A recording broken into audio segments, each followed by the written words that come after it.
5,000 stashed up where I put my clothes at.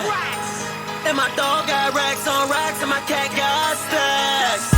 And that's real, my nigga. You gon' need a doctor if I don't feel you, nigga. Got a tray 4-9 to Mac 10, my nigga. All I play with is numbers up in the field, my nigga. Hotter than a field, nigga. Go really go get a head slitter. Play with trees and I did some dope dealing. I be running up the grid like that boy Corey Dillon. Money spinning in my wheel is a fortune, my nigga. I ain't tripping. All these niggas acting like they got my back. They playing roles, giving gold pass, give it back. They wouldn't shoot for you, but they quick to shoot attacks. Talk about they need a double axe. What the fuck is that? Fat boy and 2 times with me on the mat. Breaking whole ones down the quarters like a laundromat. Even Kev was with me, that's my brother to the death. But I'm about to say some shit that might take your breath. You remember in '07 when we caught the case? You comes out the 4 years and I fought the case. I took my shit to trial, my charges acquitted now. God, I done got rich, now my homie feel some type of way. I don't get it, what you mad? You ain't get the break. What you mad? I wised up and you let it stand. We don't hang cause we out here doing different things. You don't respect it, you never was my nigga, you a slave. Hey, now it's back to these rap niggas. On the intro, I felt like a nigga was rap this. I was gonna see you out, push down and smack niggas. But what credit I'ma get if I smack that nigga? I'm that nigga, I had to address it, boy. I bought your CD, I hope you gon' platinum, boy. I ain't playing 20 games. This is the press conference right here up here. We're waiting for it to start. I'm fixing up the video, like the thumbnail and all that. So give me like 5 minutes. Or whenever they start, we're going to start. So. I ain't at your boy, just know I'm a bad motherfucker with this rapping, boy. Man, I'm from the bottom of the trenches where you need a 4-5 and the bottom is extended. Yeah, you know I talk it because I live it, you can't say. Good test, Chris. You sound great. Oh, they're about to start.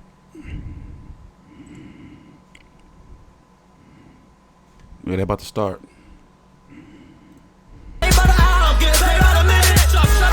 My niggas that catch you sipping and put you out of commission. If you cross me like a Christian, when I made my first million, I spent it on my niggas. I took them to Miami, we was in living. Whoa! I ain't never cared that these haters always doubt me. No, and I ain't never cared what a snitch had to say about me. No, it just make me what it do. We give a quick mic check to Brian Custer, our host. Brian, you have to unmute. Test 1, 2, 3. Can you hear me? Very Chris good. de Blasio? Yes, sir. Okay, great. So Can you if see you're me ready, okay? Brian, I believe we have our first set of fighters on the line for the big show. And Okay. Corey, if you're ready, you can give Brian the high sign.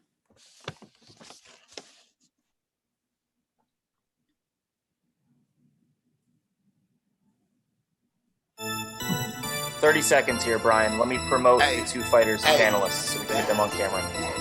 We own it. You feel it? Just give me the cue in my ear. Just say go. Yeah, nigga. Then you count down to 5 and say go. Nice. Gosh. Okay.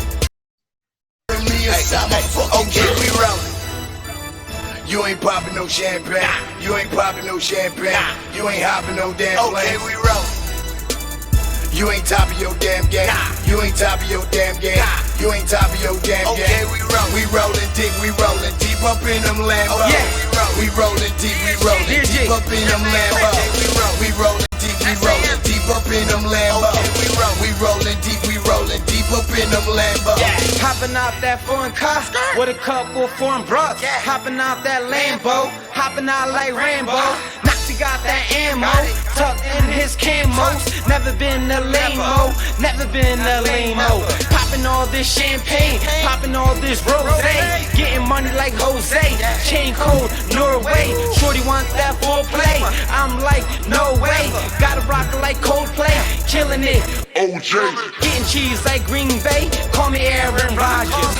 Hopped out that Dodger, dodging them coppers. My boy got them choppers, you don't want no problem. My boy got them choppers, you don't want no problem. Okay, we rollin'. You ain't popping no champagne. You ain't popping no champagne. You ain't hopping no damn plane. Okay, we rollin'. You ain't top of your damn game. You ain't top of your damn game. You ain't top of your damn game. Okay, we rollin' deep, we rollin' deep up in them Lambos. Okay, we rollin' deep, we rollin' deep up in them Lambos. Okay, we rollin' deep, we rollin' deep up in them Lambos. Okay, we rollin' deep, we rollin' deep up in them Lambos. Your screen is locked. If you could unlock the screen so the camera flips to landscape mode.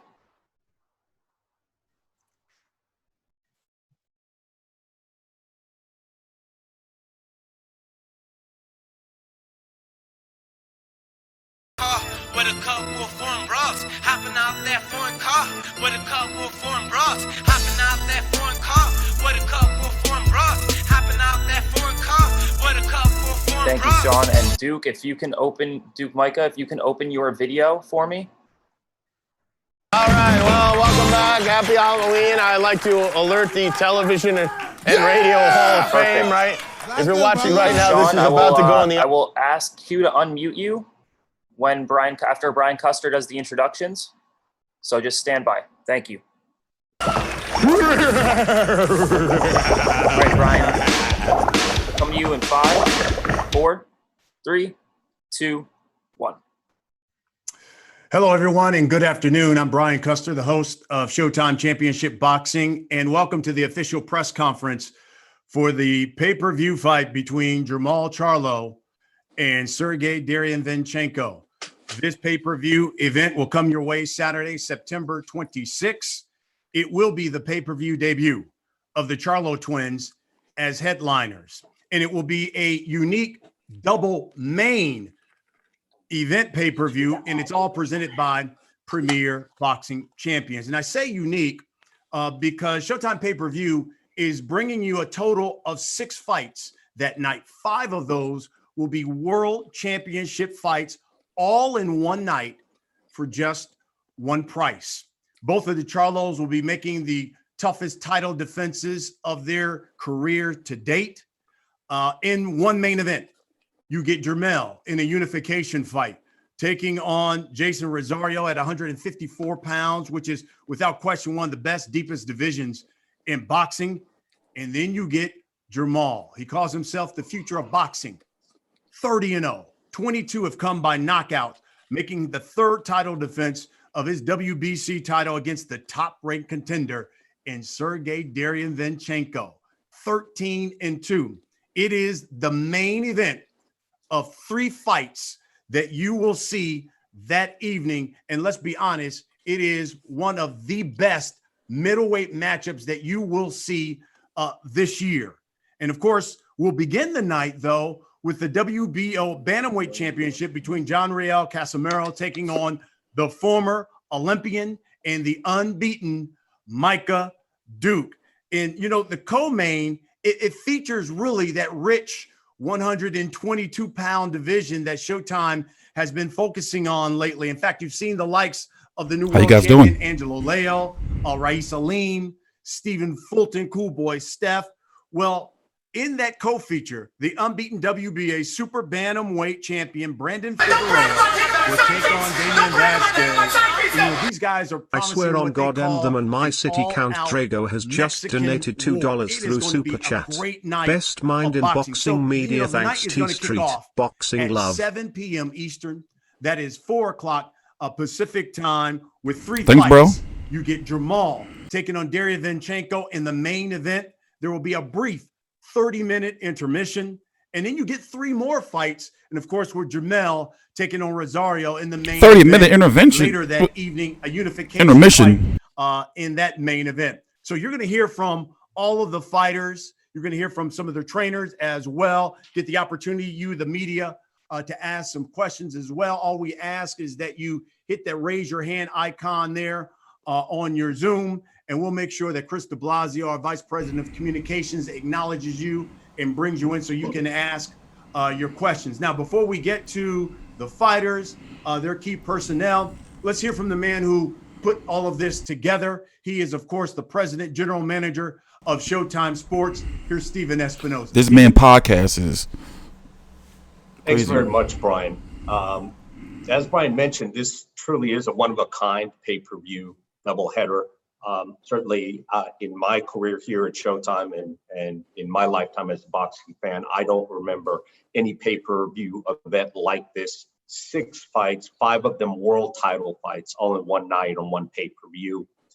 You know, it's interesting as Brian sort of outlined. Let's hear from the man who put all of this together. He is, of course, the some president. of the best talent in the 118-pound and 122-pound division. Underneath Charlo Derevyanchenko, we have an excellent Bantamweight World Championship fight for the WBO title. That's Casimero and Micah. We've got a Super Bantamweight Championship fight with Brandon Figueroa. taking on Damien Vasquez. And then the so-called main event of this first part of the pay-per-view, in my opinion, the Jermall Charlo, Sergey Derevyanchenko matchup is a matchup of the top two boxers currently fighting in the middleweight division. This is a matchup that doesn't need hyperbole, doesn't need exaggeration or hype. Simply put, it's the best fight you can currently make in the middleweight division. You know, one of the reasons that boxing fans love the sport is that boxing is often described as a metaphor for life. We're all fighting for something. We all have a struggle. We struggle or we fight for respect, for recognition, to achieve things. Well, for these two fighters, for Jermall and Sergey, a win on September 26th would be the crowning achievement in their careers. It's an achievement that they've literally been fighting for their entire careers. As we get closer to the event, we'll be rolling out a variety of preview shows, behind the scenes content, lots of fight week content coming. We'll be announcing a full schedule in the coming weeks, but now let's hear from the fighters. Brian. Okay, Stephen, thank you very much. You know, as Stephen pointed out, and as I stated earlier, we're going to begin the night with the WBO Bantamweight champion, Jermall Charlo, taking on the former Olympian, the unbeaten Micah Duke. And Micah, let's bring you in here and let's start with you. I know a number of media people want to know, how has your training been going into this fight? And what should we expect when you step into the ring with John? Okay, first and foremost, I want to thank God for this opportunity, and I want to thank my coach, Andre Rose, and my co-manager, Keith Collin. Okay, let me come to I think I'm coming there to win. You know, this is my dream. This is what I've been crying for years. You know, from childhood. You know, I always dreamed to be a world champion. So I thank God I got the opportunity to fight best one of boxers from Philippines called Castamano. You know, I know he's a very good boxer. That's what I want. You know, this is what the fans want to see. You know what I'm saying? So we have to make it. Fantastic, Micah. And really quickly, how has your training been? During this pandemic, how's the training been going for this fight? Oh, training was fantastic, and everything is good. We've been training very well for this fight because we know Castamano is a very good boxer. You know, you don't have to underrate any opponent because he know what he's doing, and I'm also know what I'm doing. So that's why, you know, I'm been preparing myself to come to the ring and, you know, exhibit for the game of boxing so that people will know. Fantastic. Thank you, Micah. All right, let's go to the champion now, Jermall Charlo. And I see he's there with Sean Gibbons there, his manager. Champ, same thing to you. Let the people know how has training been going for this fight and what should they expect when you get in the ring with Micah? Hello, Jermall Charlo. I give this fight a good fight. Then, because my training, I'm work hard training. I know my opponent is a good fighter, is undefeated, but I will do my best to win this fight. And how has training been going, Champ, with Sean Gibbons the there, training his is manager? so good. And Champ. Here in Burns Adam Gym, and good for the training. More time and fantastic. All right, let's this live. You guys a couple of questions. Champ, let me start with you, John. You know, you were supposed to be in a unification fight earlier this year in April, but obviously the coronavirus made that go away. Now you're taking on Micah, who is unbeaten, but it's not a unification fight for you. Will we see any slippage in your performance, considering you're not getting that unification fight that you thought you were going to get this year? Yeah, maybe someday if I finish this fight, maybe I fight in unification. You know, this is a good opportunity for me. It's my dream. What's your motivation for this fight? Despite my daughter and, you know, my family, and I will do my best despite. And and Philippines, my country. You know. Yes, absolutely. All right, Micah, let me talk to you. You know, this is going to be a huge, huge step up fight for you. Yeah, First time for yourself challenging for the world title. What do you have to do on September 26th to join that long list of Ghanaians who have won a world title? Yeah, this is my dream. This is what I've been looking for. Because I know he's a good boxer, and this is what I'm crying for. I'm doing this for me and my family. My daughter, my son. I've been crying. I've been crying for a long time. I'm hungry for this. So this is what I'm crying for. So people will expect, people will see a good boxing, and I think I'll give good performance, and I'm gonna bring the title back home to Ghana. You know what I'm saying? So I have to be one of the best boxers from Ghana. Micah, let me finish with this. It's been written that because this is such a huge step up fight for you, that John is basically going to come in here and get a victory. How do you respond to those critics who say this challenge is just too big for you at this point? Yeah, because they are not the one they are not in my shoes. I know Castamayano is a good boxer, and I don't underrate him. And this is what I've been doing for childhood. So I love it, and whatever they think, I am the one who be in the ring. So they shouldn't think anything. They shouldn't start thinking anything bad.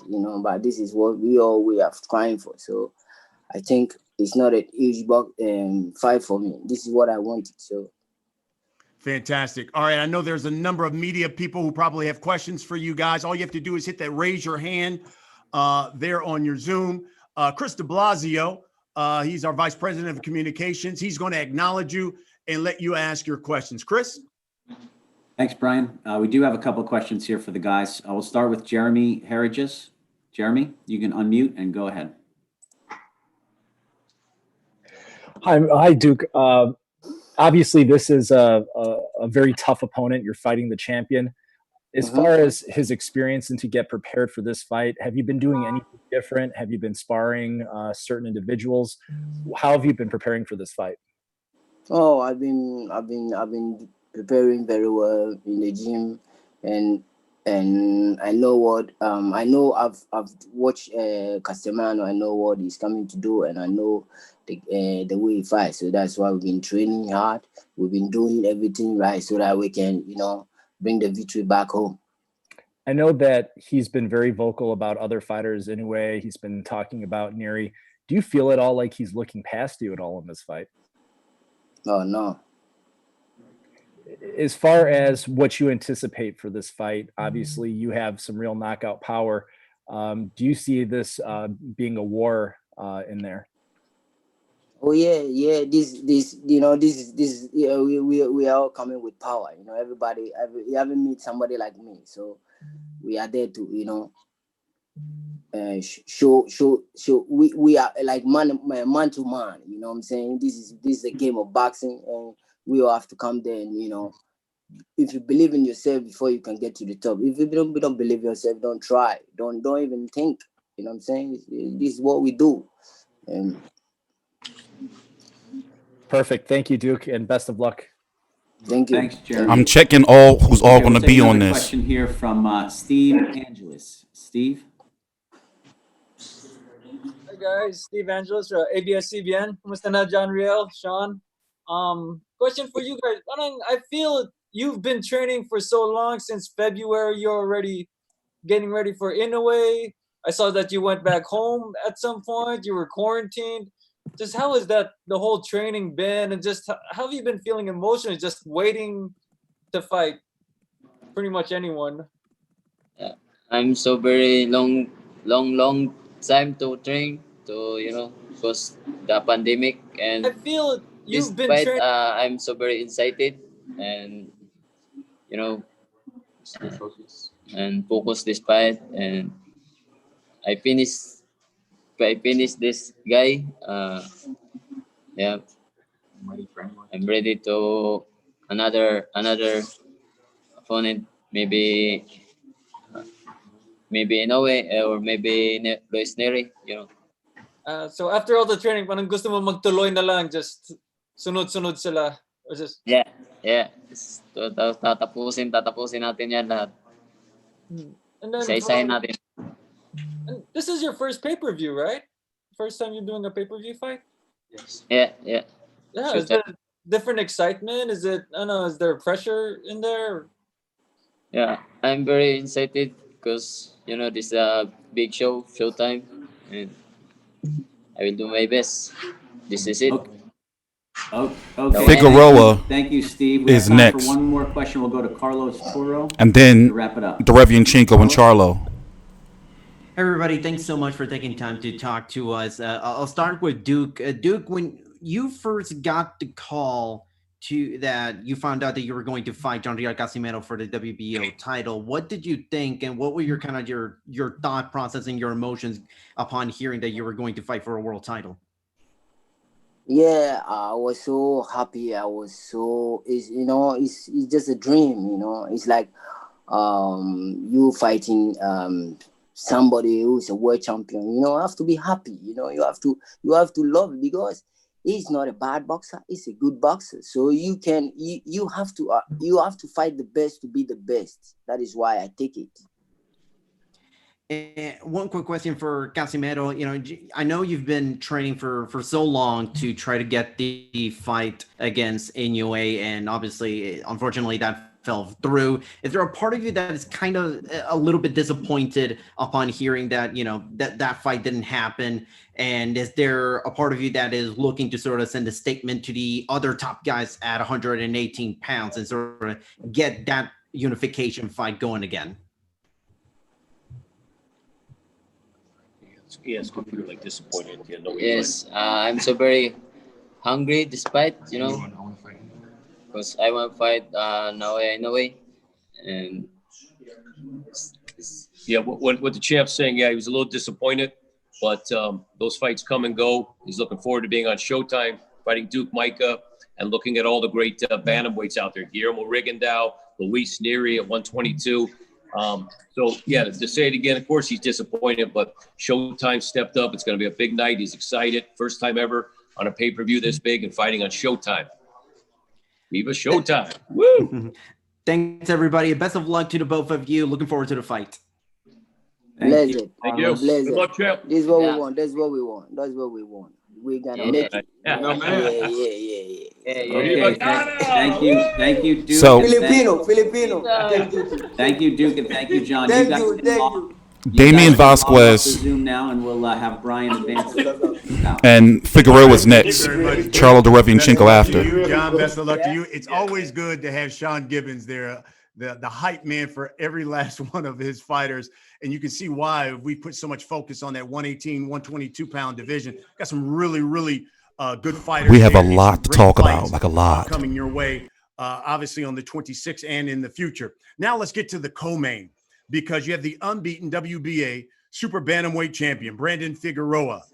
He will take on Damien Vasquez. These guys have promised what they've dubbed all-out Mexican war. You got Damien Vasquez, 15-1-1.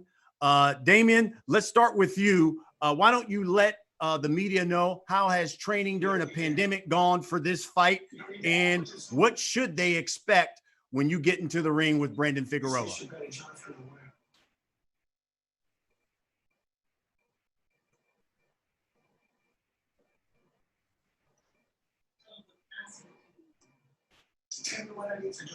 Stand by, Brian. We're going to stand by just for a moment as we make sure that we've got Damien Yep. logged on. There he is. Damien, you can hear me okay? Yep, perfect. Fantastic. Here, I'll repeat my question. Why don't you let the members of the media, let them know how training has been going, especially in light of a pandemic, for this fight, and what should they expect, the boxing fans overall, when you get into the ring with the champion, Brandon Figueroa? I mean, training camp during this pandemic, it's actually been great. We're doing everything by, the rules and anything, staying away from people, staying away from public places and stuff. We're taking our test weekly and such. And honestly, the fans are excited about Mexican war, I plan on stealing the fight of the night. Love that. And of course, Damien will be taking on the champion, the unbeaten, Brandon Figueroa. Brandon Figueroa joins us as well. Champ, I guess the same question to you. Why don't you let members of the media and boxing public know how has your training been going on for this fight, and what should people expect when you get in the ring with Damien?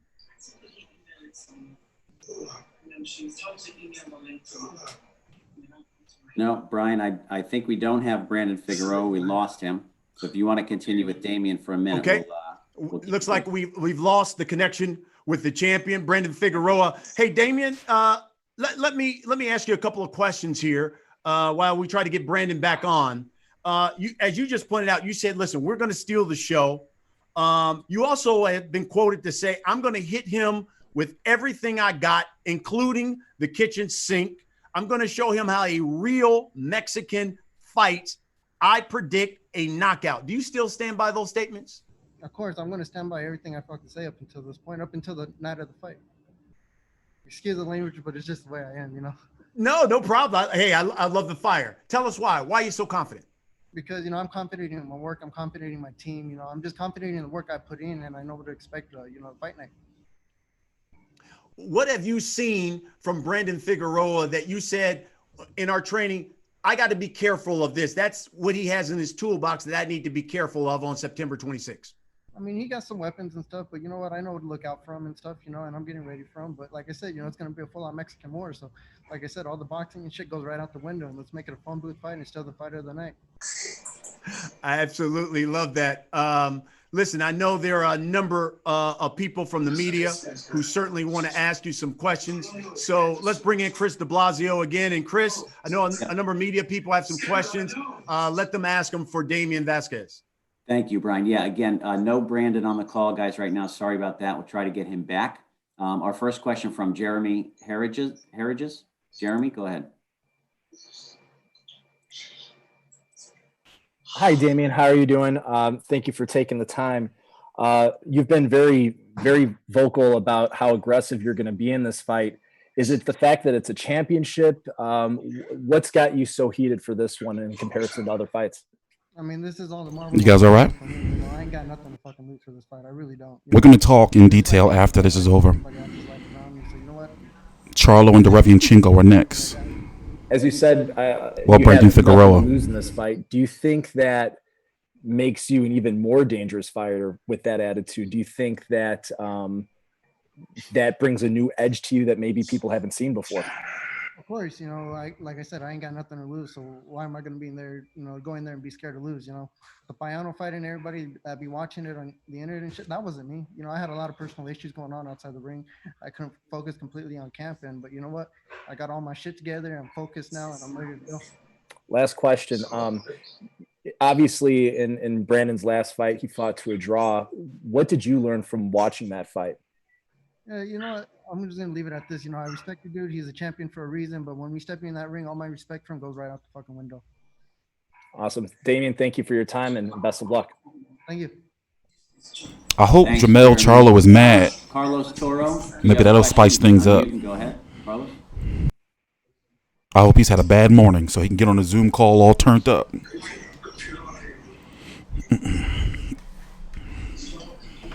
But yeah, man. Okay, we'll try Andres Gomez. Andres, do you have a question for Damien? I saw a deceased child today. I'm like out of it. So, Chad, you haven't fought a former world title holder before in Payano. How prepared are you going into this match mentally? Did you do any changes, you know, heading into this fight versus another world champion? Yeah, like I said, you know, when I went to go fight Payano, you know, I had a lot of issues going outside the ring. You know, so I couldn't focus completely on the fight. But you know what? After that fight, I got my shit together and everything. And now with this fight, I'm coming completely there mentally and physically. Right. Now, you're going to see the real Damien now. Nice. Is this your first pay-per-view match? Yeah, it is. Right. So what do you want to show the world about you on that night? I want to show the world that I'm a force to be reckoned with, you know. I want to take my throne, you know, in the 122-pound weight class. All right, champ. I wish you the best going forward. Thank you. My ex-girlfriend, younger sister, Carlos, we'll like give you one horrible. more shot here. If not, we'll move horrible. on. Carlos, I almost didn't make the stream. Be able to ask your question now. Like I'm toe up. Hey, Damien, can you guys hear me now? Yep, perfect. Yep. We can. Okay, apologies for that one, but just super quick. I mean, obviously you've Who's spoken a little Alejandro bit about some of Jimenez? the struggles you've had to deal with in some of your past fights. What have you sort of kind of taken away from the Juan Carlos Payano loss and the draw against Josue Morales? Kind of taken away from those fights. Sounds familiar. Do you feel like you're a much different boxer, or at least a better boxer than you were back then? Oh, completely. You know, but like I said, for this fight, I want to go to war with this dude. You know. Like I said, boxing gonna go out the window. I want to make it a war. I want to be the fight of the night. You know.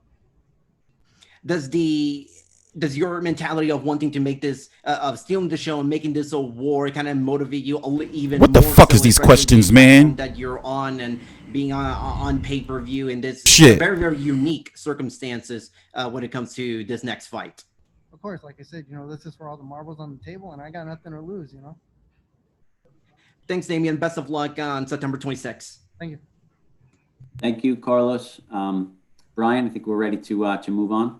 Well, let me just, before we move on, Damien, let me just wrap it up with this, because, you know, Showtime has certainly put a lot of focus in that 118, especially 122-pound division. We've seen Angelo Leo. We've seen Stephen Fulton. We've seen Rais Aline. I just want to give me your thoughts on the 122-pound division. That's a great weight class. You know, there's a lot of fire going on right there. And like I said, I want to take my throne in the 122-pound weight class. Fantastic. Looking forward to seeing you get in the ring with Brandon Figueroa. There he is, Damien Vasquez.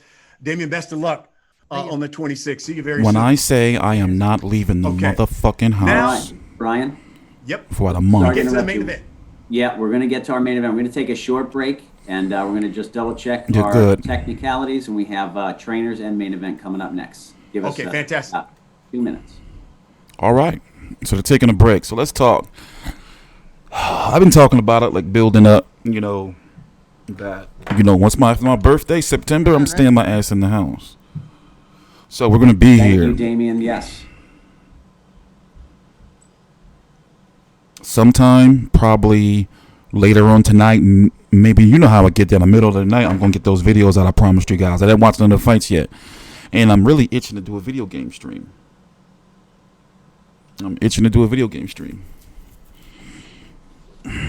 But yeah, I'm exhausted. I had a good birthday, I guess.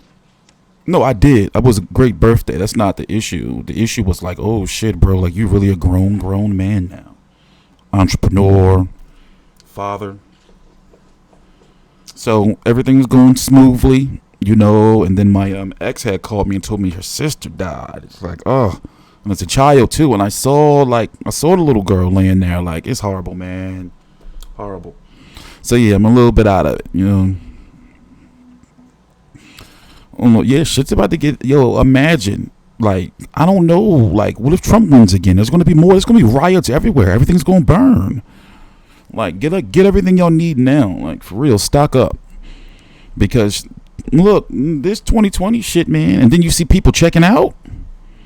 Like, the Black Panther gone, Kobe gone. Like, the fuck is going on? So it's like, hold up, like, what's going on? Like, you know? Like, bro. Oh, I guess I should read this shit to you now. I gotta do a whole video on these women against abused people. Some people just be dumb.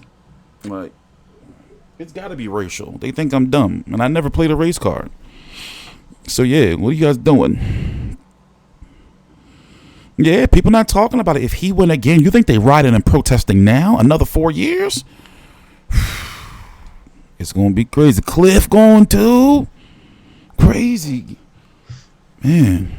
John Witherspoon, people are checking out. You know? So Brandon Figueroa was not on the call. It says in the email he was on the call. Guess he's not.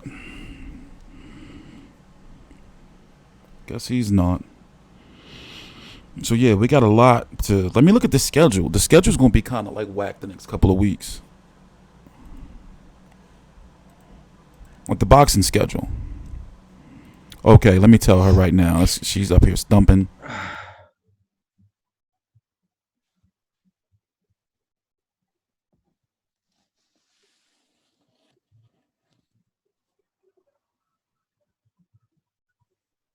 I'll be right back.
Hold on, I'm gonna put some. We're waiting for them to start the press conference.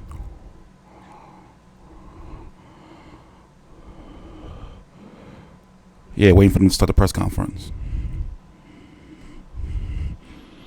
Hold on, I gotta answer this call.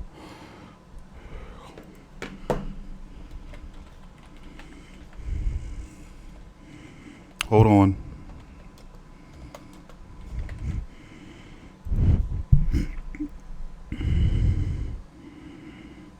All right, we're going to go on a little bit of a commercial break. All right. Guess what I'm going to start doing now? So, yeah, let's do it like this while they're setting up. You motherfuckers got to watch these old-ass commercials. Fresh baked bread, piled with extra lean, juicy ham. Oven-roasted turkey breast, topped with the classic taste of... Pardon me. Would you have any Grey Poupon? But of course. Introducing Subway's new Turkey and Ham Dijon. Turkey, ham, and the great taste of Grey Poupon mustard, now for a limited time on your choice of rolls. At Subway, the place where fresh is the taste. One of the ways Ryder makes your move easier is by renting trucks with automatic transmission. Because moving doesn't have to be an uphill battle. Ryder. We're there when you need us.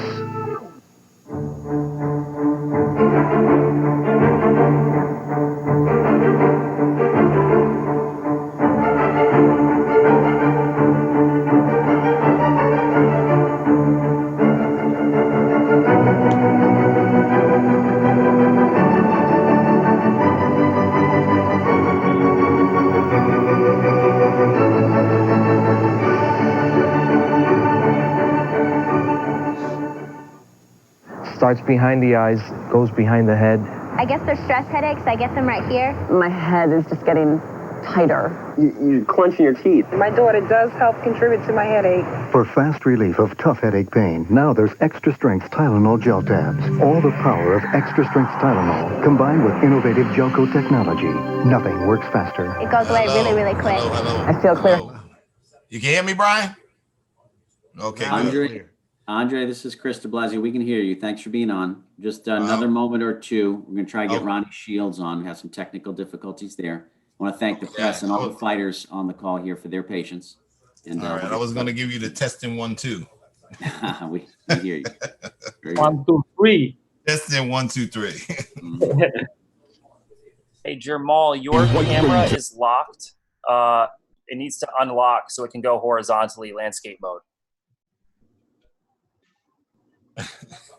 Yeah, he's on an angle.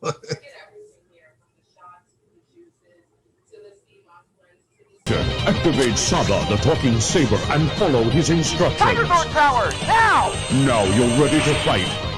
And sound the call to battle. And now, really grab the power. The Power Cannon. Its 5 Powerball ammunition load is harmless to humans, but not to evil space aliens. Add even more power with the Power Gun Sword. Mighty Morphin Power Rangers from Bandai. Grab the power. And Mr. Freeze aims to chill Batman next, but not anti-freeze Batman. Mr. Everyone, and thank you for your patience. Brian, you can go ahead. We're unable to get Ronnie with clear audio and video into the room, so we will have to go ahead without Ronnie Shields today, but we can, of course, follow up with opportunities for him later. Brian, thank you. All right. Welcome back, everyone. Appreciate your patience as we make sure we got everyone here for this official press conference. Folks, we have come now to the main event of the evening that you will see on Showtime pay-per-view Saturday, September 26th. You've got a man who calls himself the future of boxing, Big Charlo, the WBC middleweight champion, Jermall Charlo there. Oh boy, look at that drip on him. Oh, shit. See him taking on the #1 contender in Sergey Derevyanchenko. It is the main event of the night. And of course, the trainer for Sergey, my man got the DeLorean up in there. Is a New York City legend. He is a staple there when you talk about the boxing in New York City. His name is Andre Rozier. He is with us as well. Andre, you're up first. Talk to us about how training has been going with Sergey, especially in light of a pandemic. What have you guys been doing? And what should we expect when he gets in the ring with Jermall Charlo? Well, it's been pretty tough getting ready for fights. Our gym circuit has been closed until recently, and now we're in the gym on 30% capacity, but we've made it work to the best of our ability. But Sergey is a consummate professional. He's always ready to work, ready to turn it up, ready to be in shape. And he's going to be ready for a very exciting night on September 26th. Fantastic. Let's hear from your fighter, Sergey Derevyanchenko. You motherfuckers didn't tell me to change the title. WBC middleweight title, 13-2. They say Jermall Charlo. How has training been going? What should we expect September 26th?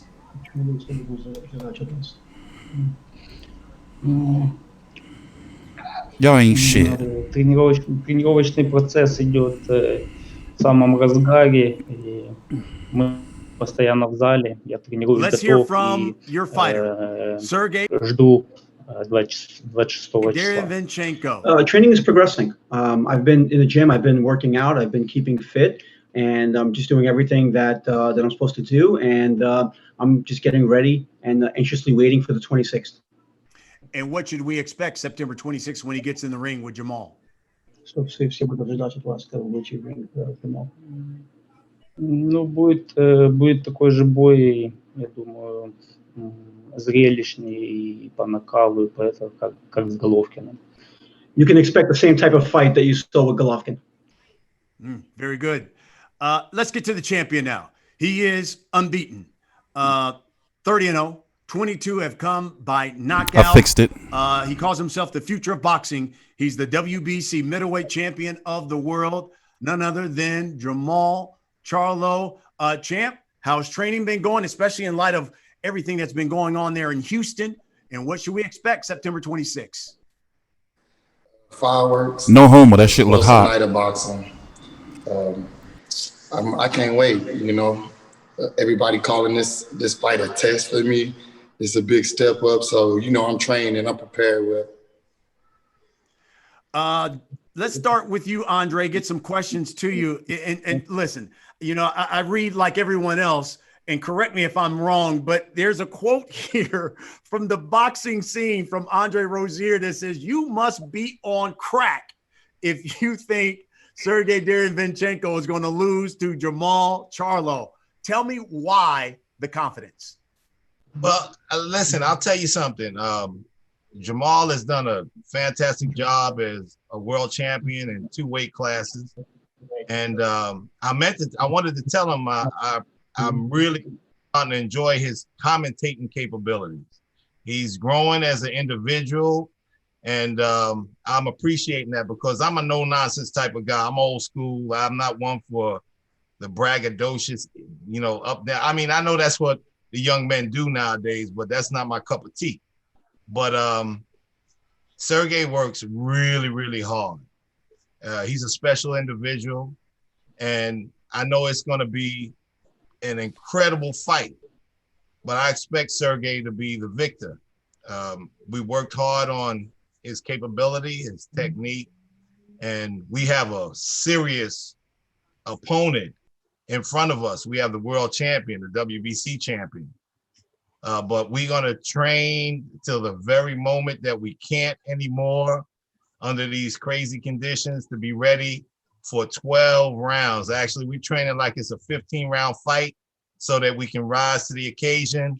And I think that it's going to be explosive bombs going off. And may the best man win, but we are training to be that best man. And I'm looking forward to it because Jermall can fight. He's a big, strong young man, and I expect him to bring his A game. And we're going to have our A game, and we're going to see these guys light up the non-crowd event. Fantastic. Thank you, Dre.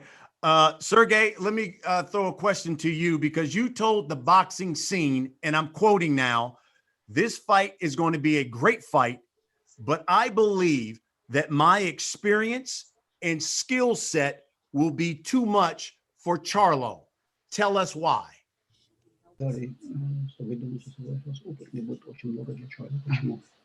Ну, во-первых, я так не говорил, это все перекрутили, что будет очень много для Чарла.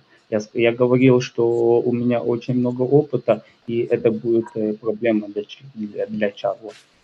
Yeah, actually, I didn't say that it was going to be too much for Charlo. That was a translation. What I said is that I have a lot of experience, and that might be an issue for Charlo. I never said it was going to be too much for Charlo.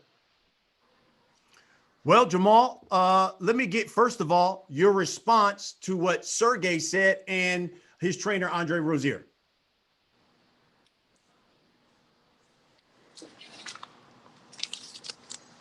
The rest of the cops will be on the table, man. No response. Ask me my own questions. On my podcast, the Last Stand podcast, you told me it's not if, but when you knock out Sergey Derevyanchenko and how you're going to do it. That you believe you can do what Daniel Jacobs and Canelo couldn't do. Tell us why you're so confident that you can stop this guy who others have not been able to. You mean Daniel Jacobs and GGG? And Triple G, my fault. Yeah, Triple G. I'm no Danny Jacobs. I know Andre sitting right there probably trying to compare that fight because he worked with Danny Jacobs for that fight. I'm no Triple G. It's a whole different type of fight. We both having a fight during the time of this pandemic, and the cops they need retraining. You know, I'm fighting against racism, brutality, and everything. You know, so like mentally, I know Andre always worried about my mental because he mentioned something about me and my brother, but he don't know that I'm on his only forever. And you know, things like that of that nature. Like I'm been at home training, going crazy. I can't wait to fight. Like but he thinks Sergiy going crazy in training. I'm going crazy too. Like I'm at the top of my game. I'm not worried about what they saying about, you know, the level of competition. I already know this is a so-called step-up fight, right? So styles make matchups. You know, I'm using my wisdom in boxing. I've been in the competition for a long time myself. I'm ready. I'm ready. I'm ready for whatever the challenge come. Man, y'all get a chance to see Jermall Charlo be the best Jermall Charlo that he can be. You know, it is what it is, man. Like I'm happy to be fighting against Andre because Andre wanted me to fight Jacobs. So that go hand in hand. He's been studying me and watching me for a long time. Let me hear. Can they see so now he get a chance to, you know, see what his other sparring partner get to do against me. So, it's going to be a great night. Sergey, let me ask you this. You've now challenged for the world title a couple of times. Tell us, why will this time be different?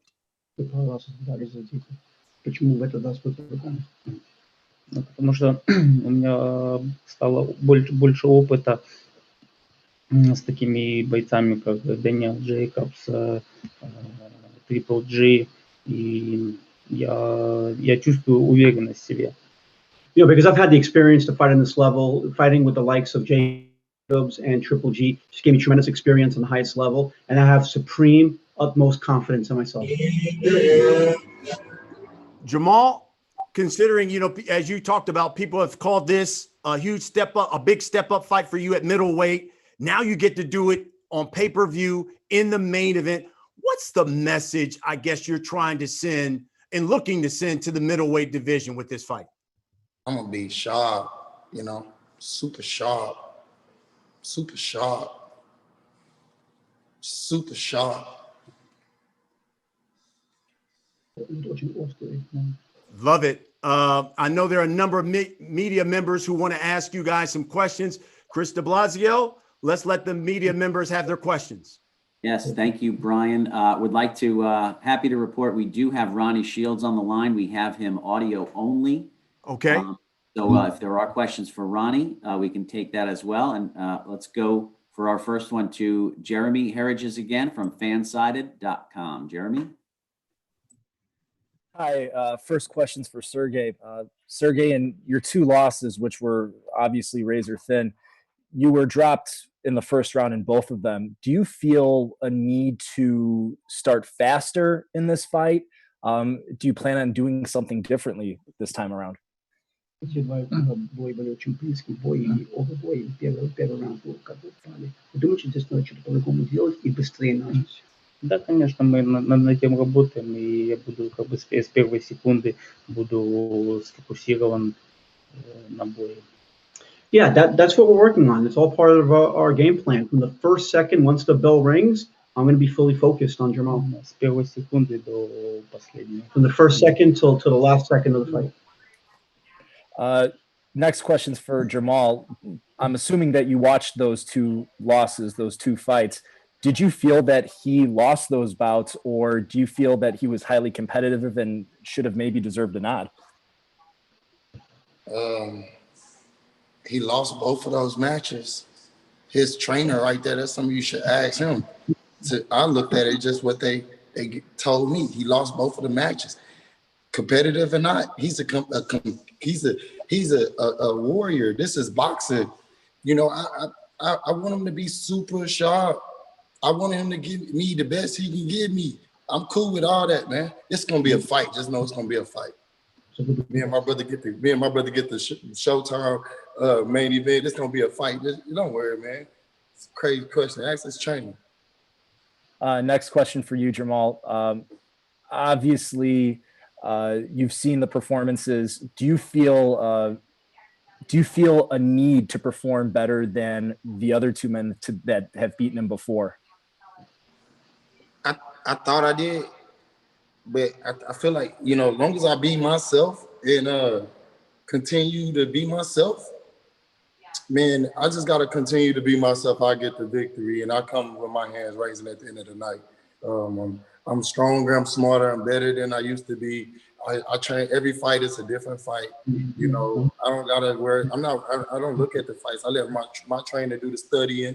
You know, styles make matchups. He said in the first round, he gonna come out and get me. He gonna be focused on me. Cool. That's what he do. That's what he do. He comes straight to you and fight. So I'm expecting a real, you know, thing. Y'all want me to go toe to toe? You know, trade punches and shit, right? That's what I'm here to do. Final question for Jermall. I caught your excellent interview with Brian Custer. As far as, do you feel like there's a chip on your shoulder? Do you feel like you get? Yeah, everybody doubt me. They are doubting me, bro. I've been doubted for years, man. Do you feel, is that serve as an additive, as a drive, or is it just anger and frustration at this point? No anger. I just know that, like, you know, I'm sitting here looking at this dude. I'm sitting here looking at his trainer. I wish my trainer was up here because, you know, it's still like, you know, we gonna get in there and fight. I don't care what they say about me. I don't care what they think about me. I'm a fighter, bro. I've been doing this for a long time, and I'm ready for it. I'm ready for it, man. I'm not trying to sell no fight, making that. I don't care about pay-per-view. I don't care about none of this. I really want to just get in there and fight and show and challenge myself, man. just want to challenge myself. Gentlemen, thank you so much for your time and best of luck to both of you on the 26th. Thank you, Jeremy. And we can hear from Ronnie Shields. He was able to join Jermall. So, Brian Custer, can Yeah, you I was going to say, yeah, that's great, please? Chris. Let's do this. Ronnie Shields, yes, please give the members of the media who are listening to you, talk about the training that you guys have gone through and had to do in light of the pandemic for this fight, and what should we expect when Jermall gets in the ring with Sergey Derevyanchenko? well, like always, Jermall trains very hard, and it's going to be a great fight. Sergey is a really good fighter. Can't take anything away from him. We know he's had an extensive amateur career as well as a pretty good pro career at that. He's fought two of the best guys in the division, so we're expecting, a really good fight. But the thing about Jermall Charlo is he's always in the gym. He's always training hard. He's always looking to be the best that he can possibly be. And that's all I can ask for from him or anybody else can ask for him, And look, we're just looking to fight the best fighters that's out there. So, Sergey is one of the best fighters out there. And this is the reason we didn't have to fight Sergey. Sergey is the #1 contender, but he wasn't the mandatory. Jermall wanted this fight. He said, give me Sergey. I want to fight Sergey. I want to fight the best guy in the division. So this is why this fight is happening. Fantastic. Chris, we'll continue on with the questions. Before we do, Jermall, I would like for you to answer this because I'd be remiss if I didn't get your opinion on what your take on what's going to happen when your brother fights Rosario, considering that's a unification fight. And then lastly, at the end of the night, because this is your pay-per-view main event debut, what will the boxing public be talking about Jermall Charlo at the end of the night? A hell of a fight. They're going to say, that's a hell of a fighter, man. Hey, I'm the best in the world. I know Sergiy feel like he the best in the world too. So we get the clash, It's going to be a fight, man. I'm expecting a fight. You know what I'm saying? Told my wife I'm going to come home with, little things every day. Don't worry. We're going to still shine. I ain't worried about it. It's going to be a fight. Sergiy, you think you the best? You think you the best? I think I'm the best too. So what you think it's going to be? It's going to be a fight. I ain't left the gym since February. I've been locked in. I asked for this fight. I told Al Haymon, I told Ronnie Shields, I want them to challenge me, man, because they ain't giving me the opportunity to be me. I'm ready. I'm ready, man. Let me just go and be me. Get in that bitch and fight.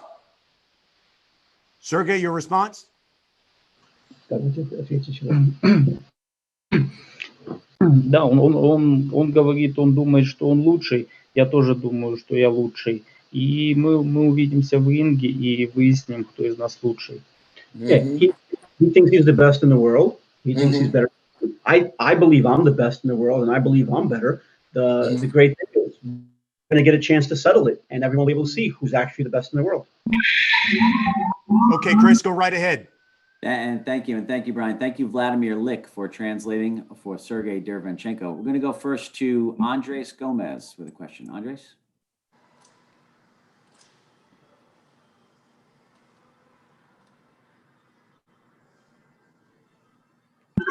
Hello, good afternoon, gentlemen. Sir, we have you. I got a question for each of our guys in the chat. Starting with the champ, Jermall. Champ, we heard Sergey saying he's ready to go, just like versus Triple G, 12 rounds of action. We know you're ready, you're hungry. Do you see this fight going the distance? If it go the distance, I'm prepared for the distance. If you can't take the power, then I'm going to finish him off. Right. Now I see you guys have always been, involved in the Houston community. Now you're using your platform to, talk about social injustices. How important is your fight outside the ring as well? It's important. I just wish that the cops that keep, doing this crazy stuff and they not trained right. I just feel like, don't make this about racism. You know, it's going to be a fight, you know, in the ring, outside the ring. It's always a fight. It's a fight to stay alive at this point. Right. Thank you, champ. Now, moving on to Sergey, the technician. You're coming off, you've had 2 championship world title fights where they went the distance. A lot of people thought you won. You know, do you feel the only way the judges will give you this or you get the victory is with a knockout? Or what do you feel you have to do to, you know, convince the judges? You're gonna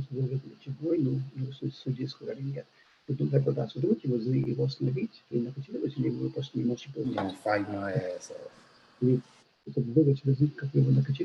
Crazy. Fight my ass. Я буду боксировать и делать. Если будет возможность, я его, конечно, нокаутирую. Если 12 раундов, то 12 раундов. Я буду готов ко всему. You know, I got to just stay with my game plan. We have a plan. I'm a boxer, and I'm going to do what I have to do. But of course, if there's a chance to knock him out, I'm going to knock him out.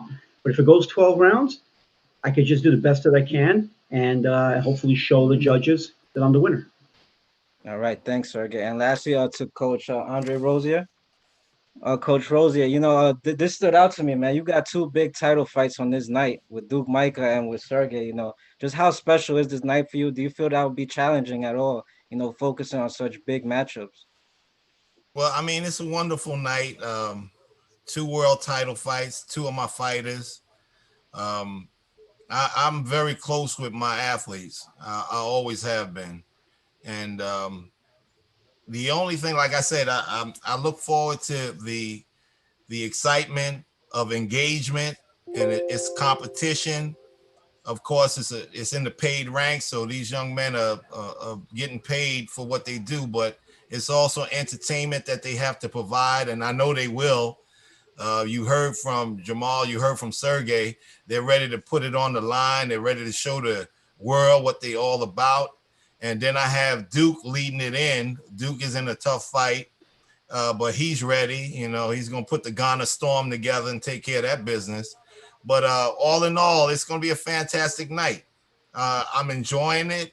These guys are young, hungry. You got the Lion and you got the technician. I'm trying to see what's on that TV in the back. It's a fantastic card. It's a pay-per-view card. It's first for a few of these guys, and I know they're going to bring their A games to make it happen. I'm having a great time with it. I get to see my big brother, Ronnie Shields, you know, all the love in the world to him. And we're going to have a good time. This is boxing. We keep it real. Yeah, these guys are going in there and they're trying their best to win and get knockouts in the whole 9 yards, but it's also a business.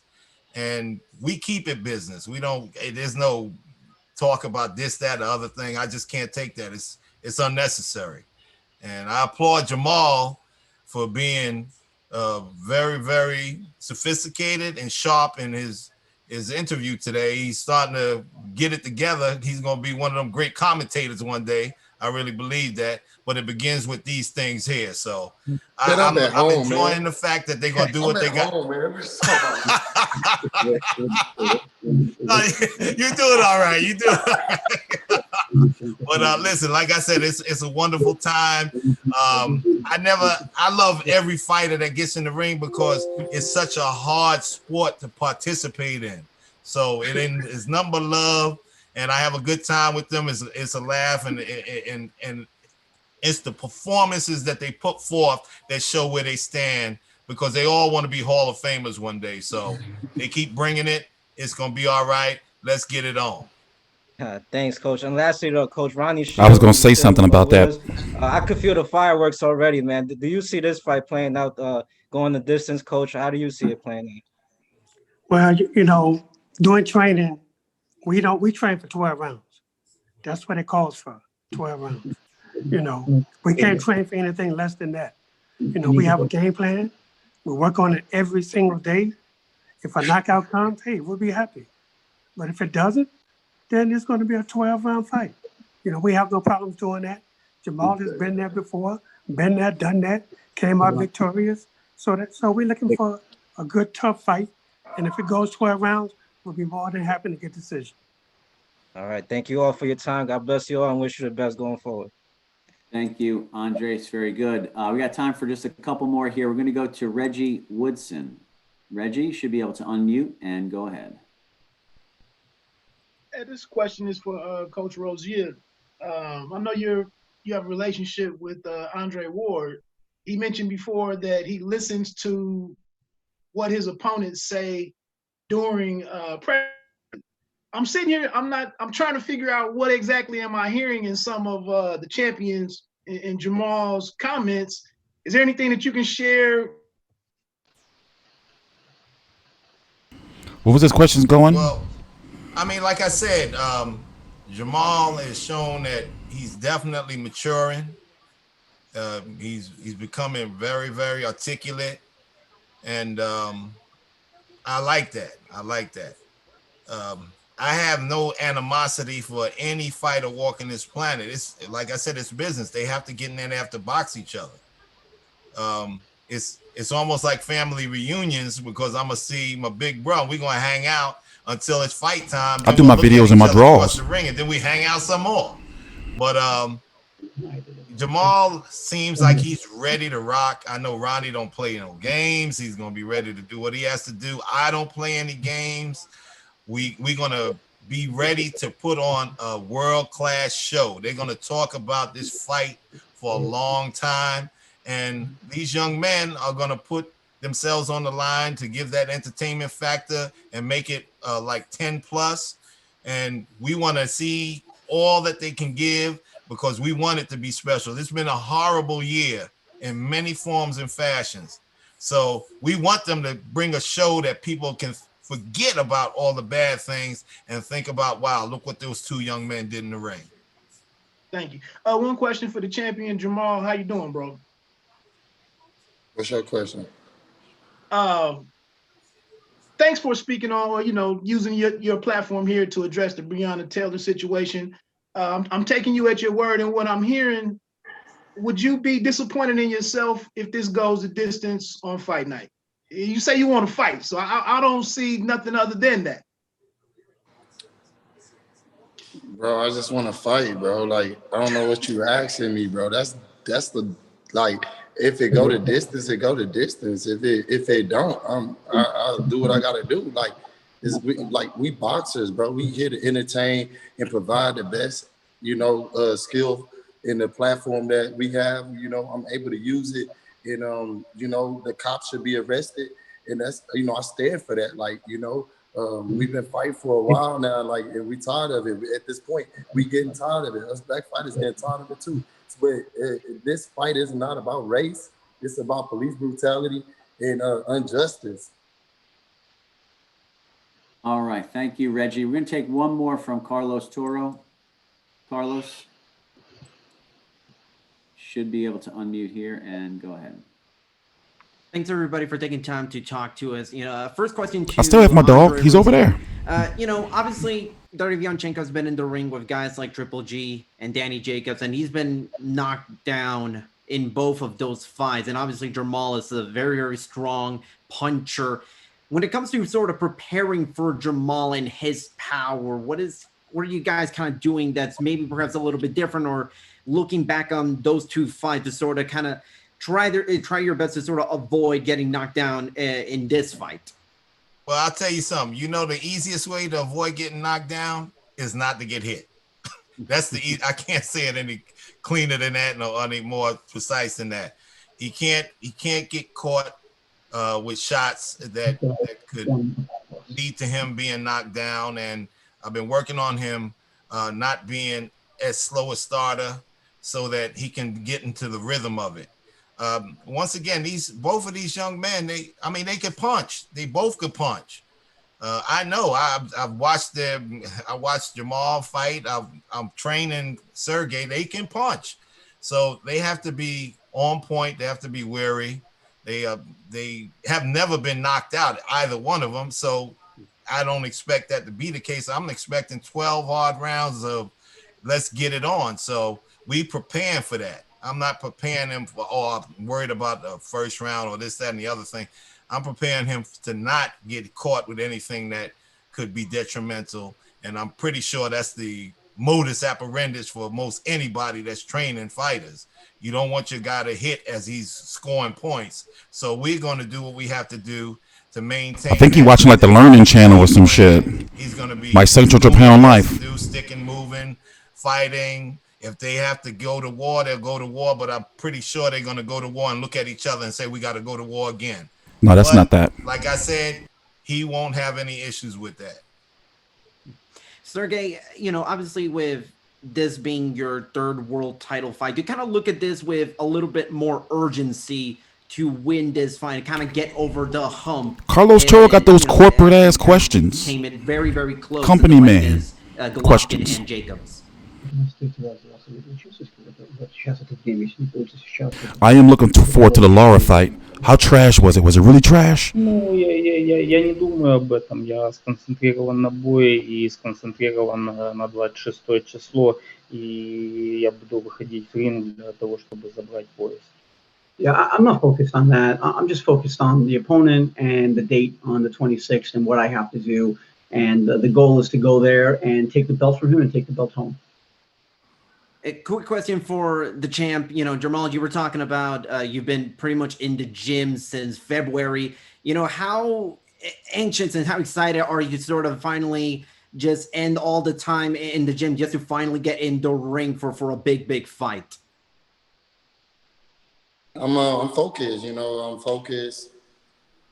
I'm locked in. I'm watching all his mistakes. Just as well as he's watching mine. Like, styles make fights. So this whole time, I've been set, and my mind frame is telling me, that I'm gonna have to fight very, very hard. Just like Jacob Blake had to fight. He got shot 7 times in the back, and he got up and he made it through. So for sure that I know I can do that too. I'm motivated at this point. And I just can't wait to be able to, deliver something special to you guys who rock with Lions only and rock with Big Charlo himself. Thanks, Jermell, and well said. And thank you so much for talking about Breonna Taylor and Jacob Blake. And thanks to everyone for talking. And best of luck to the both of you. Yes, Carlos, thank you, and thank you, Jermall. Thank you, Ronnie Shields, Andre, and Sergey. Brian Custer, you have anything? Finish up. Yeah, I was just going to say, no, I guess no one does a press conference like the Charlos. Maul, you too young. What do you know about a DeLorean? You're too young, bro, but to know about a DeLorean, man. I'm the future of boxing. Bring you back to the future.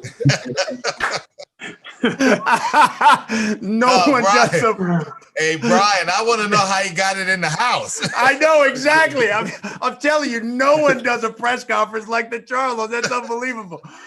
By the way, Maul, before we let you go, we got your brother's press conference coming your way tomorrow. You want to give it one word? What do you think about that fight against Rosario? Same time tomorrow for Jermall Charlo. When the Charlos fight, get your popcorn ready. It's gonna be a big fight. My twin brother hit harder than me. There you have it. The WBC middleweight champion of the world, Jermall Charlo, the #1 contender, Sergey Derevyanchenko. Gentlemen, appreciate your time. Best of luck. Looking forward to seeing you both in the ring on the 26th. Andre Rozier, Ronnie Shields, 2 of the best gentlemen in the sport of boxing. Thank you, and good luck to you both as well. Thank you, everybody. And Thank you, Brian. Absolutely. Folks, there you have it. Again, this is going to be a unique night on September 26th because it is what we're calling a Showtime pay-per-view, a double main event. You've got Jermall Charlo taking on the #1 ranked contender and Sergey Derevyanchenko. It all comes your way at 7 o'clock Eastern. That is 4 o'clock Pacific time. You got 3 fights. That is the main event of those 3 fights. There will be a short 30-minute intermission, and then you get 3 more fights later in the evening with Jermall's twin brother, Jermall Charlo, taking on Jeison Rosario in a unification fight as well in the other main event. It is a night that you don't want to miss, brought to you by Premier Boxing Champions, on Showtime pay-per-view. We certainly appreciate you all for joining us here for this press conference. Make sure you join us again tomorrow afternoon for the press conference, the official press conference of Jermall Charlo versus Jeison Rosario. I'm Brian Custer of Showtime Championship Boxing. Thanks for watching. Well, let's just stay here and see if anything weird happens. Oh, it says the meeting is ended. All right. They just ended it. So where do we begin? Tomorrow at 2 p.m. Eastern. This one was at 2:30 p.m. Eastern. Tomorrow is the fucking emails, man. Tomorrow is the Jermall Charlo, Jeison Rosario. Let me read it. It says press conference 2. Jermall Charlo, Jeison Rosario, Luis Nery, Aaron Alameda, Danny Roman is over on PBC now, and Juan Carlos Payano. That's 2:30 Eastern. We're going to be here for that. So where do we begin? I turned 37 a couple of days ago. So that's where I was this weekend. I'm going to be in the house. I'm going to be in the house. So it's kind of like really, really sinking in. Like, oh, shit, bro, you're going to be in the house. Today and tomorrow, I'm going to be resting and, preparing for the long haul. And, get back on my boxing. So what's the fights of this week? What's the fights of the week? You know what, though? I am itching to do a video game stream. We got to get one of them out the way. So let's see. September the 5th is... When is that? That's Saturday or Friday? So Jamel Herring versus Jonathan Oquendo. All right, let's go this way. Mean Machine Aglitis Kavalauskas. Yeah, these next couple of weeks are like ill. Anthony Yarde returns. Did not cover his last fight where he fought like somebody. Let me check. He fought somebody he wasn't supposed to fight, and he sneak did it, like in like some venue somewhere. Like, let me check. I'm pretty sure. Like, didn't he have a fight after Kovalev? Yeah, this dude. He fought this guy. Look at this shit he did. Look. Are you seeing that? So after he had lost to Kovalev, he had went to where the fuck is this place? Where is this place? And he fought this guy. He thought he was slick, but I found him. I was like, what is Anthony Yarde doing fighting this man? It wasn't televised or nothing. He sneak. He went and snuck and fought this dude. It's like, bro, you should have just sparred. This is a bad look. You go from Kovalev to a 4-48 guy? Bro. And he did it in some foreign ass country. Where's this man's family? How people keep letting you go out there? And you know what? The truth is, dude's probably a whole killer in the streets. But when it comes to in the ring, well, he's 4-49-3. At least he only been knocked out 6 times, though. I guess. So is that that's a plus, That's a plus. So yeah, man. I had y'all want to hear what I got today? So I got some videos I got to do tomorrow. And these people just don't get it. So let me read this shit to you.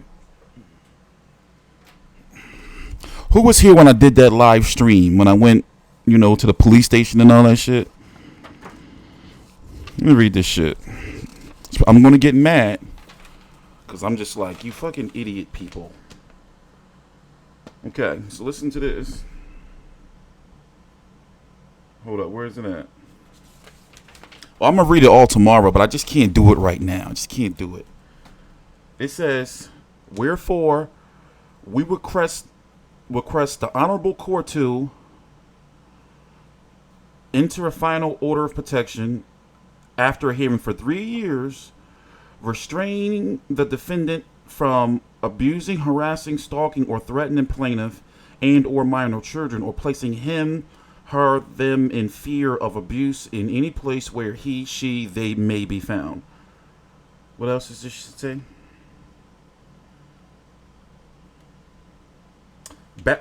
Order the defendant to complete a batterer's intervention program, complete a mental health assessment and treatment, and drug and alcohol. Bro. So basically, the people I'm talking about I'm suing, that's this shit. Then I got another letter. Now read this shit. It says, we write in connection with your ongoing communications with the attorneys at Women Against Abuse. The public statement you have made about our attorneys. Please understand that our attorneys are professionals and the work that they do on behalf of Women Against Abuse clients is not personal in nature. Now, mind you, they stole my child, and they like. So what happened was they know now. Like they know the truth now. Like, but it's like why did it take y'all so long? Anyway, let me finish. They have nothing against you or the particular positions that you may advocate for, but are assigned by the organization to represent the organization's clients to the best of their ability under Pennsylvania law. We understand that you may take issues with the work that the organization does and may criticize in videos and otherwise that is obviously your right. However, you should not personally attack the attorneys that Women Against Abuse have assigned to represent our clients, in particular sending emails to them with vague threats, ominous language. No shit is ominous. I can't tell you exactly what I'm doing, but I'm letting you know I'm doing something. Or specifically naming and attacking them in videos that you post online is not professional or productive. It's harassment. Bro, they harassing me. And they're trying to get me. They don't want me talking about it no more. So basically, but I'm like, they're watching though. So it's like, finally, you fucking stupid people. So we ask that you refrain from any further communication specifically about or to our attorneys unless specifically necessary and related to matters of the court. Fucking people. Like, and so basically, long story short, they got this something called a fast track program where, when I was younger, I used to raise hell, but I've been like a model citizen for like 20 years. So they didn't fact check. And basically, like, they destroyed my life. Like crazy. I had just got out of a coma. Like, and then had to, so long story short, I believe in consequences. And they have to, like, I'm thinking the way they're saying this, they're trying to make it seem like I hate like women or some shit. I don't know. But the way this is written, I'm like, I get what you're trying to say. You're trying to make it seem like I hate Women Against Abuse and women. No, it's not about that. Like, they stealing people's kids. Because what happens is the more cases, the more PFAs, personal protection from abuse orders, the more that they file, the more they get from the state. They get more money, funding. So classic case of they fuck with the wrong one. It's all over the internet. I've been talking about it for years. So when they got involved, I was about to win my case. No, I already know that. I told them. You know how many times like she tried to get these videos taken down? Like, what do y'all not see? I'm like a YouTube, like I'm small change when it comes to the grand scheme of YouTube views and everything. Like, yeah, I can get 20, 30,000 views in video, but in the grand scheme, like, I'm small in that regard, but I'm a YouTube expert. I consult people on YouTube. So everything I'm saying in my videos is true, and I can prove. YouTube not dumb. They don't, y'all know what I've been through with the copyright stuff. They don't want to get sued by me. Like, so they like, it's crazy. So no, like I have to always put those disclaimers out there, and y'all know me. I don't play the race card, but I'm starting to feel there's some shit because it's like, why are they trying to make it seem like it's like I'm some crazy man going around beating up women and shit? So my attorney was like, bro, like that's good for you. Like, that's good. Like, meaning, like, the more they keep getting involved, the better it is for me. But I don't want to go through that shit, man. They get the Women Against Abuse. They get money from, like, this, like, funding. So what they're doing is, it's like this PFA scandal where, say, for example, in Philadelphia, you can be anywhere. If you got a pissed off baby mom and she know how to manipulate a little bit, she can go right down there and file a fake restraining order. And you have to go to court first to prove you didn't do it. So imagine, right? You got to take some shit like this to your job. Like, why you not coming to work? Not me, but I'm other fathers I've talked to. It's feminist shit, yeah, right? So imagine like you got to take this to your job and like, no, I ain't do it. But then they look like, well, why women against abuse? No, you have to take some time off. Like, yo, they messing with people. I saw the documentary Outcry. I watch all documentaries. So I'm being told that I'm living a documentary. Crazy as shit. So basically, I've been warning these people, like, yo, keep pushing and you're twisting the blade. And the fucked up part about it is, I talked to the woman. So basically what happened was, since I didn't take her, it's bad, guys. Like, they talking about, like, millions of dollars and shit that I don't even want. So imagine, right? I got a daughter out there. I have a 6-year-old daughter. Today was the first day of kindergarten. It would have been virtual. I haven't seen or heard from my child. This morning, I saw a deceased child. My ex-girlfriend, she called me and, you know, her sister, 16 years old, had a heart issue. Went to the hospital last night and she was gone today, like this morning, 7 o'clock. A 16-year-old girl. So, of course, I'm thinking about my daughter. I don't even know her health. Like, nothing. That's life, though. That's life. YouTube saved my life. So, basically, they don't want me doing videos. So, what I'm going to do is, we got to get to these trash fights. We got to get to these trash fights, like the Laura fight. I want to watch that. How did it go? Was it nasty? So anyway, if you don't know, I've been starting a nonprofit, and I've been having to give myself like crash courses of like learning all this stuff, like learning like hours and hours of research and watching all those documentaries and all that like case studies and fathers. You got to read some of the comments of like in my videos from some of the fathers and mothers. Like they'll DM me and like send like long ass sad stories, like crazy. It's called parental alienation, and it's when like the courts. It's yeah, man, it's crazy. It's crazy. Bet they don't bring up the 100 videos of you talking about just wanting to see you. No, they won't never bring that up. They can't. Like what it is let me tell you what I found out. They should have never picked her up. So the fact that they picked her up, either way, it looks bad, like on both parts. Because it's like if they drop her, it's like, well, why'd you? Because it's just ugly. It's ugly. It's ugly. It's ugly. It's ugly. But you know what this means though? This means they watch and now finally I got their attention. Like they're doing this to fathers. My judge recused herself. She was basically like, I don't want nothing to do with this shit. I was in court. These people. So listen, just 2 weeks ago, she said she didn't have my address, and now they have my address. Like it's crazy. What it is it's not a family law thing anymore. It's like defamation and like it's bad. So what it is I'm currently I've talked to 3, but I need to find, what do they call like aggressive attorneys? A shark. Like somebody like, yo, have you heard about what Women Against Abuse did? And I want somebody to be like, yeah, I've been trying to get some dirt on them for years. I want that guy. Like, yo, bro, I got something for you. Like, I'm looking for that guy. Like, I've been trying to get stuff on them. I'm looking for that person. But I don't want to go through it, man. I went through a whole like 2-year lawsuit thing. That was like 2 years. It was just painful. No, it was like fucking... That was like 26 months, some shit like that. There's nothing but dirt out here, bro. So I be having nightmares and shit, like crazy.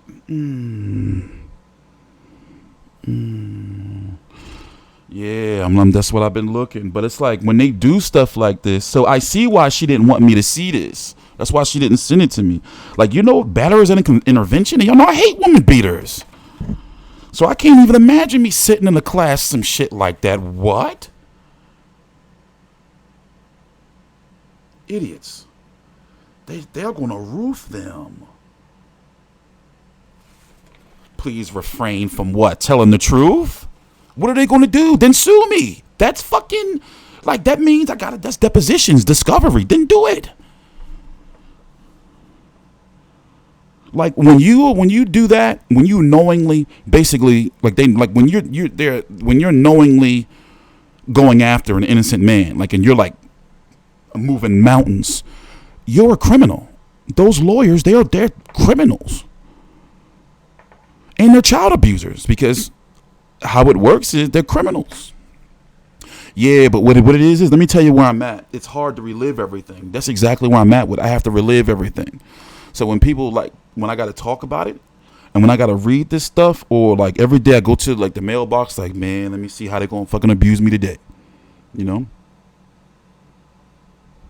No, like, it's difficult. Like, I'm like, they went in like a press conference and shit. Like, I'm not the only one going through it. Like, right now, you can't pay child support. You can't pay child support in Philly. These dickheads changed the website on like May the 31st. It's like, why would you do that during a pandemic? So basically, if you don't have like your number, like, you can't pay. You can't log in.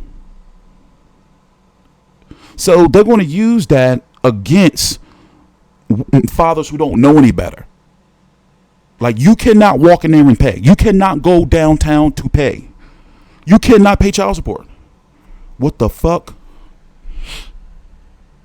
And then, you know what's sad about it? My own mother was like, listen, like, I know you love your daughter, but I can't have you going into a coma. You may have to give up. Like, and I'm like, what? She's like, I just, like, look what it's doing to you. And it's not the first person to tell me that. Like, bro, bro.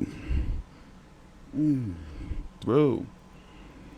But it is what it is. I'm looking forward to boxing, though. But it's unfortunate that the boxing the next couple of weeks is kind of on a little... You know, I mean, yeah, I like Jermell Herring. You know, he's facing Jonathan Oquendo. And I'm kind of looking forward to the Miguel Mariaga versus Joet Gonzalez. Like, he back. This is like kind of a significant fight. You can't pay child support in Philly right now. You can't go down there and pay child support. And the thing is, they're not sending out notices to nobody. Like, I had to find out from Twitter notifications from the Philadelphia court, like, it's bad down there. And they're and organizations like Women Against Abuse, they're exploiting it. Feminist white women who are aggressively removing black fathers from their, like, children's lives. You know what I think about? I think about, like, how I don't want my daughter, like, to grow up and, like, hate men and, like, listen to whatever, the Nicki Minaj's and all that. You can't. Where? You can't. I can't log in to see, like, my stuff, like my payment history, and, like, you got to have, like, a number. Like, it's a number that you need. Like, because all my stuff is always on auto pay. So I text her. I was like, listen, like, the machine, I caught up on payments. Like, it's crazy.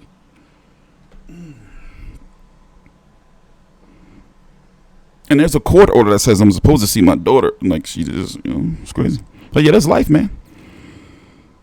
Save up your dollar. Oh yeah, no, I got the money. I have her. I cannot give it to her if I wanted to. Like, that shit, I'm really stressing about that. Like, yo, what the fuck? I can't give it to her if I want to. Like, crazy. Like, I never wanted money so fast out of my hands. And the last time I gave her money, like, off of outside the child support agreement, she went to family court and told them I didn't give her nothing. Yeah, I'm noticing that. Let me tell you, I've been researching, and I don't like it.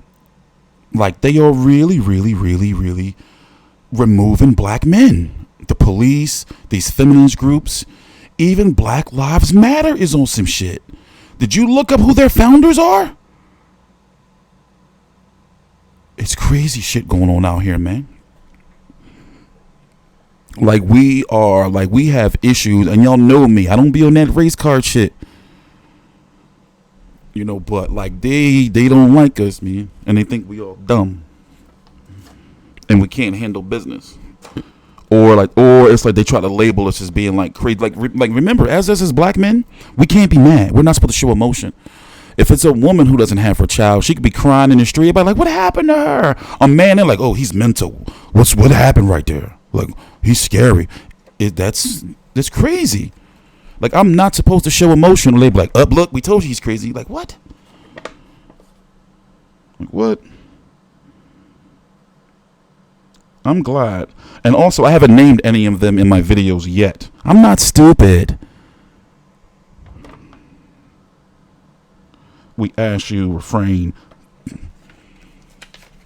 Yeah. Yeah, they messing with people's minds. So I gotta get I got that funeral to go to.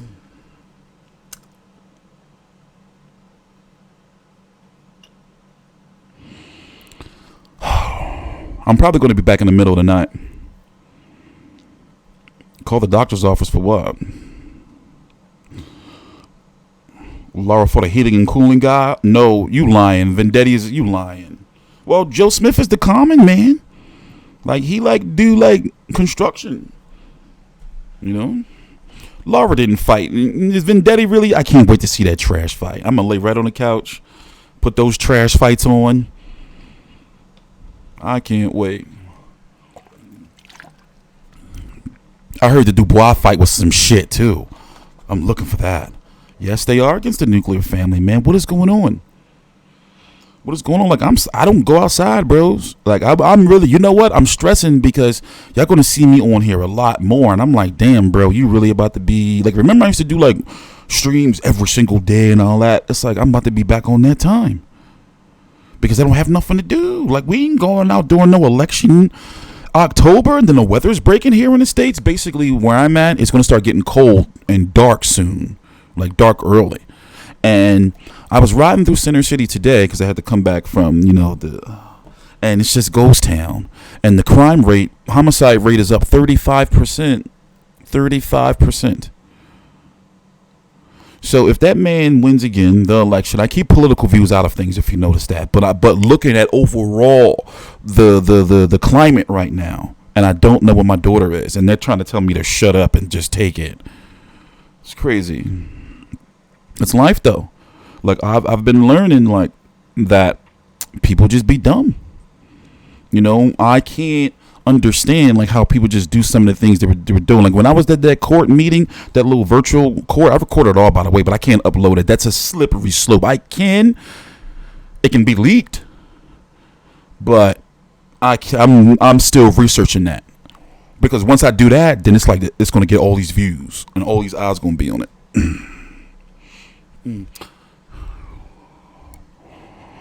But like I was looking at the lady and I heard her kids in the background, and I was thinking in my mind, like, this lady gonna lose her job. Like, what was she thinking? Like, I talked to her on the phone and said, oh no, you need to do some research. That woman is not who you think she is. That's exactly what I said. Exactly what I said. It's crazy. That virus shit is, yeah, motherfucking Black Panther going? What? It's already getting dark at 7:30 in Delaware. Yeah, see, bro? See, yeah, man, like start stocking up, y'all, just in case, like, because I like Philly, New York, it's going to be major protests. They're going to be protests, of course, and then people are home, and then aren't we in an eviction crisis right now? I haven't been keeping up with the news, but isn't people starting to get evicted and stuff? And then we're listening to this unemployment rate like it's just, oh yeah, 1 million people lost their job last week. Like, what? Let me tell you something. I went away this weekend, for my birthday. My lady took me away, and everything is just so different. Places be ghost towns. Like, it's crazy. Like the mall. I was in Franklin Mills Mall. Ghost town. Like, ghost town. Exactly. They're being eliminated. Exactly. He will most likely get elected again. I know. And it's going to be some issues. Like, people are going to really be like rioting and all that shit. And I think it's going to be really, really worse because it's going to be cold. Crime is already up. Like, And I just can't keep thinking about like how, like, man. That's true. That's true. That's true. Like, imagine, right? When you're having people tell you, like, I've never seen a case like this before, and you're a YouTube guy, like, Like, and you talked to Oscar De La Hoya before? And they always try to tell me some story about, like, you know what? Yeah, I used to chill with, like, boxers and shit. They always bringing up somebody. Do you know such and such? I'm like, no, I don't know him, man. Like, you know, what anyway? Yeah. Well, we're opening back up around here. Like, restaurants are open. Philly opens next week, I think. Yeah, man. Yeah. It's crazy.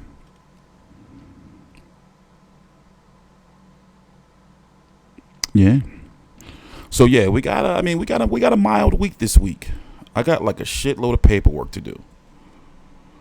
I like that press conference though. I like Charlo, even though they hate my guts. You know. But cool dude.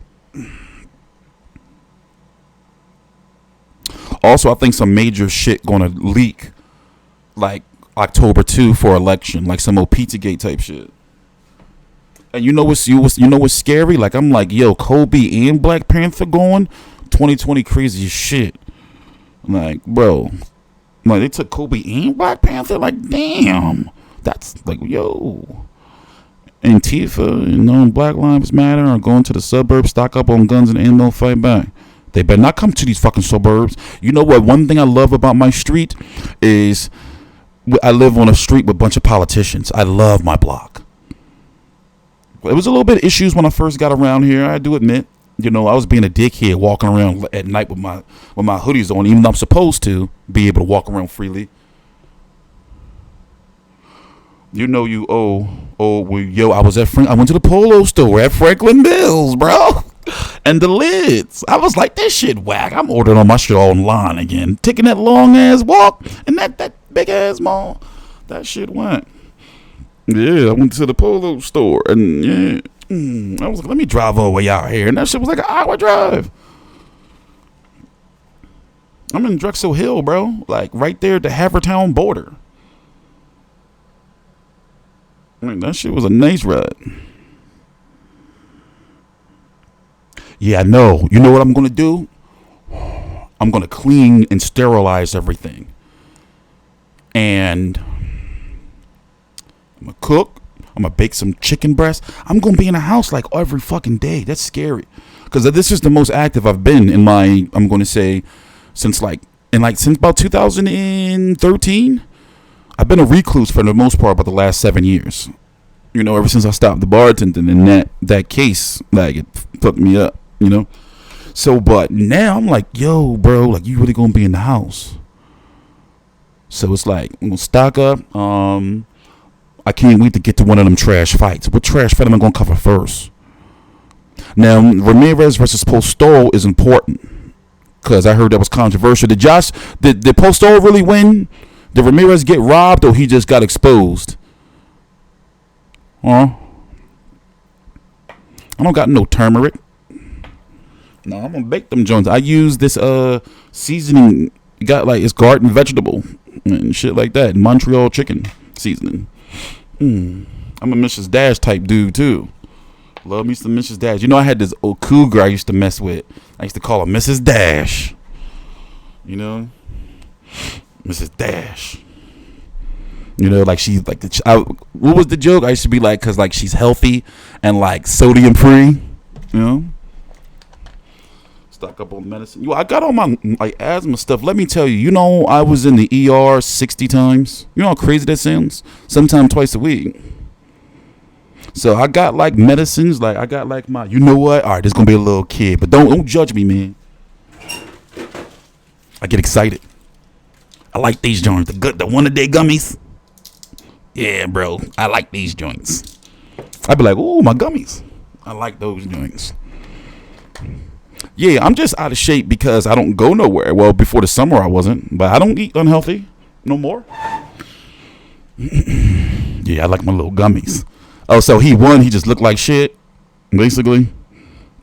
Well, I can't wait. What other fight I'm going to watch? Yeah, the Lara fight. Postol. Wasn't it another fight? Significant fight of some sort. Daniel Dubois, that trash. And then I'm gonna probably do like a fight night. You know, I can just y'all want to do a little quick game of motherfucking UFC or some fight night? We can play right now. Like one click of a button. No, I ain't never getting rid of my car. It's paid for. I got exactly like 27,000 miles, and I had it since 2013. And isn't that crazy? Like I put the most miles on that car this summer that I had for like 3 years. Like I really did not go outside. They're gonna use my one-a-day gummies. They can't use these against me. Yeah, they like batterers and can you imagine? Like imagine being like an innocent man around a bunch of woman beaters. Like, bro, they out of control. They asked to be sued. Like, bro. And then the way the tone of the letter is like, I know you don't like our company. Like basically making it seem like I'm like against like women advocates. No, that's not it. Like, y'all fucking look what you did. Like that's a big deal. Think about it. Do you have children? Who has children? What would you do if just one day, boom, you don't never know where your child is? And I'm not supposed to be what? Nightmares and shit, wondering, like sometimes, and it sounds a little crazy, sometimes I legit be like staring at people's kids. Like looking like, wow, I wonder what my daughter would be doing. Like, will I have to like tell her, like, no, baby, don't take that off the shelf. You got some home. Like, you know, like fixing her mask, you know, like make sure ain't like I be looking like, wow, I wonder what my daughter would be doing. That shit's crazy. It's crazy. I think it is McCormick's. That is McCormick's. Them joints. It's like all the different seasons. Laura did Laura things, but at least he got them out of there early, right? Be careful with that zinc, man. You're supposed to supplement it with something, skin change color. What? Where y'all coming from? I mean, hey, man, I've been taking these shits for years, man. Well, months now, so. That's like my third bottle. So yeah, that's gonna be the move. I need to like get out of work mode. So my next stream is probably gonna be me. Oh, we got a stream tomorrow. Tomorrow at 2 p.m. is Charlo Rosario, Luis Neary, Aaron Alameda, Danny Roman, and Piano. That's 2 o'clock tomorrow. But I need like a let loose stream, like, you know, like play some video games or some shit. I got UFC 3. I be laying hands with Tyson Fury and, you know, like laying out AJ. I got the new Call of Duty that I haven't played in weeks. What else I got?